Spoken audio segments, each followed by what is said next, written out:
আজ তৈরি করব মজার নাস্তা। হোটেল রেস্তোরাঁয় কখনোই যাবেন না এই নাস্তা খাওয়ার পর।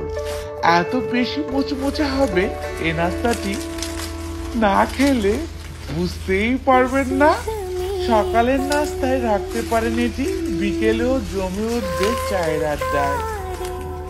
ঢাকাইয়া পরোটা কে কে খেয়েছেন? যারা খেয়েছেন স্বাদ মনে হয় মুখে লেগেই আছে, তারাই বুঝবেন এই পরোটার স্বাদ। চলুন দেখে নেই ঝটপট আজকের রেসিপি। প্রথমে আমি একটা মিক্সিং বোলে একটা ডিমের কুসুম নিয়েছি, লবণ দিয়ে দিচ্ছি স্বাদ অনুযায়ী, চিনি দিচ্ছি 1 টেবিল চামচ পরিমাণ। এবার দিয়ে দিব ঘি 2 টেবিল চামচ পরিমাণ।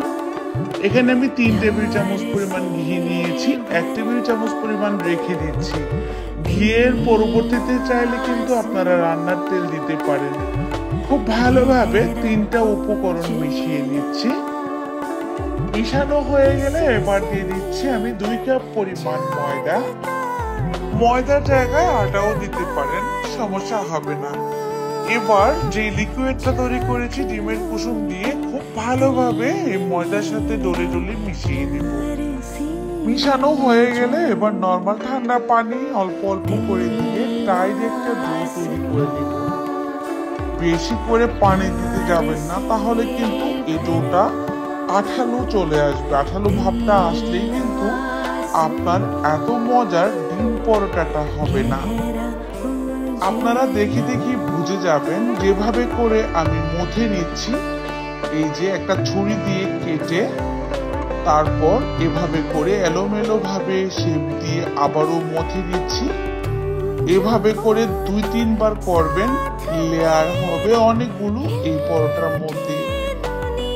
এবার এর মধ্যে একটু ঘি দিয়ে আমি ঢাকনা দিয়ে ঢেকে রেখে দিব এটাকে 10 থেকে 15 মিনিটের জন্য। একটু সেট হতে থাক। এর মধ্যে ফাঁকে আমি যে কাজটা করে নিচ্ছি আমি দেখিয়ে দিচ্ছি। আরো 2টা ডিম নিয়ে নিচ্ছি, একটা বাটির মধ্যে নিচ্ছি 2টা কাঁচামরিচ কুচি, ধনিয়া পাতা কুচি, পেঁয়াজ 2টা কুচি করে নিলাম, লবণ দিচ্ছি স্বাদ অনুযায়ী। ডিম 2টাকে খুব ভালোভাবে ফেটিয়ে নিব। ফেটানো হয়ে গেলে একটা সাইডে রেখে দিচ্ছি। এখন 15 মিনিট পর আমি আপনাদেরকে বানিয়ে দেখাচ্ছি এই পরোটাটা কতটা সেট হয়েছে, সুন্দর মোলায়েম হয়েছে ডোটা।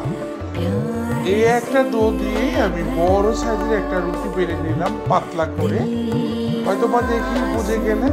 এর উপর থেকে যে ঘিটা রেখেছিলাম ঘি দিয়ে দিচ্ছি, তারপর দিয়ে দিচ্ছি কর্নফ্লাওয়ার। এরপর আমি যেভাবে কেটে নিচ্ছি, খুবই সহজ, দেখলেই পেরে যাবেন।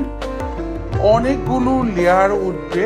আমি যেভাবে মধ্যে নিয়েছি আর যেভাবে ভাজটা করতেছি ঠিক এভাবে করবেন। রেগুলার পরোটা যেভাবে বানাই ঠিক তেমনই হয়েছে, আপনারা হয়তোবা দেখেই বুঝে গেছেন। এখন শুধু একটা একটা করে আমি পরোটা বেলে নিব আর ভাজা শুরু করব। এত বেশি ফুলবে এই পরোটাটা, অল্প তেলেই কিন্তু ভাজা হয়ে যাবে। হয়ে গেল একটা পরোটা। এবার আমি গরম তেলে ছেড়ে দিচ্ছি। তেলটাকে মিডিয়াম টু লো ফ্লেমে গরম করে নিতে হবে আর মিডিয়াম হিটেই এই পরোটাটা ভাজতে হবে। টুপির মতো যখন ফুলে যাবে তখন এর ভিতরে আমি যে ডিমের মিশ্রণটা তৈরি করে রেখেছি একটা ছুরি দিয়ে একটু গুঁতা দিয়ে আমি ফুটা করে এর ভিতরে একটা ডাবুর চামচ দিয়ে ডিম ঢুকিয়ে দিলাম। কত সুন্দর কালার চলে আসছে আর 30 সেকেন্ডের মধ্যেই এই পরোটাটা ফুলকো হয়ে যাবে। তারপর একটা ছাঁকনি চামচে নিয়ে নিচ্ছি। এই তো কতটা সুন্দর, দেখে বুঝে গেছেন এটা তো লোভনীয় মজা হবে, তাই না?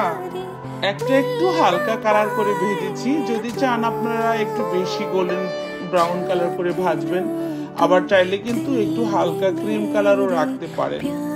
ভেতরে ডিমে ভরপুর এই পরোটাটা একবার হলো ট্রাই করে ফেলবেন। কেমন লাগলো রেসিপি কমেন্টে লিখে জানাবেন। ভালো লাগলে বেশি বেশি করে শেয়ার করে দিবেন।